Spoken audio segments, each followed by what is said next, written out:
Hey guys, welcome to the diyproject where we work on cars and prove that if a teenager can do it, so can you, using only common tools.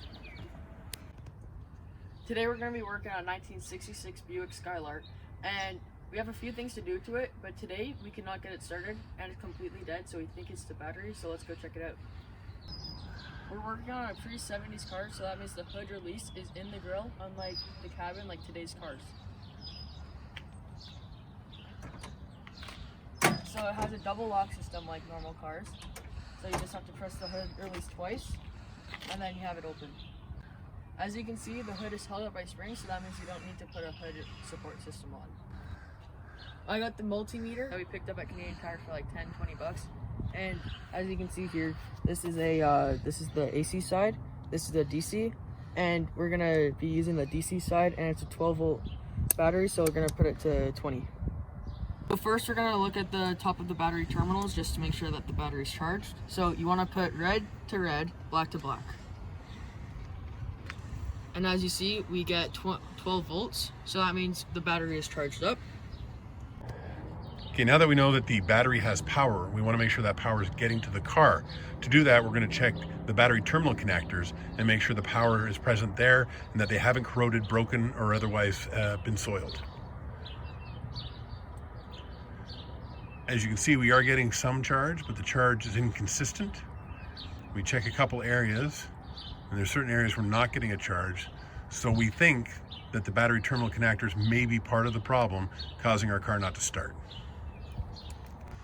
This should be an easy fix. We have a top post battery, so that means we need 2 top post battery connectors, which we have right here.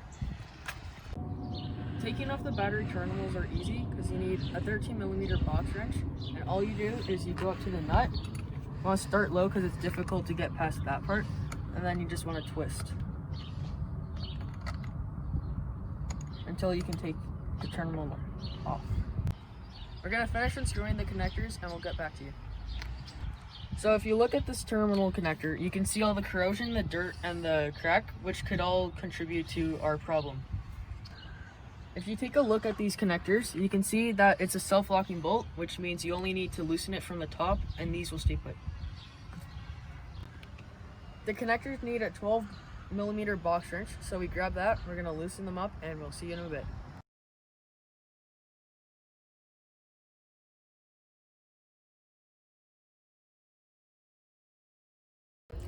Now that's properly loosened, you can just grab it and then it just slides off. Here we have the old, dirty, corroded, cracked connectors, and we're gonna change them with the new, shiny ones. If you can see, these come tightened, but they're not too tight, so you can just unscrew them with your fingers. We unscrewed it just enough that the wires can sneak through. So you want the nuts to face down, and then after that you want to spread these 2 parts open, so then you can just slide the wire in. And you see, and then you just want to snug it up.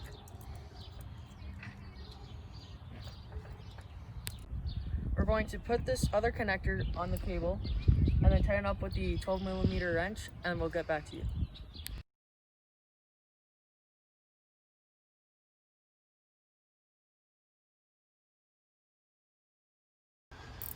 So we're at the point where we can put the battery terminals back on to the terminals, and we're just going to put them on and then screw them on with the box wrench, and we'll be back with you in a bit.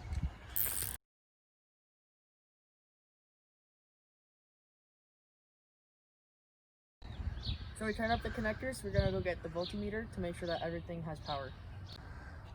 I got the multimeter. I'm going to put it to 20 on the DC side, and we're going to check the volts. Check the battery terminal posts, make sure that we have the 12 volts we saw last time, which you can see we do. Now we're going to check the connectors to make sure we have consistent voltage there, which you can see we do. This should work. We should be able to start the car now. We're going to see if it actually works by turning over the car. It's an old car, so bear with me.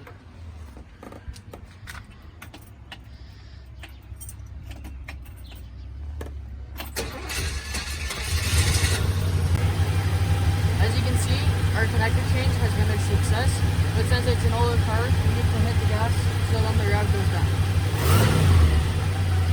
like this video of the gill switch?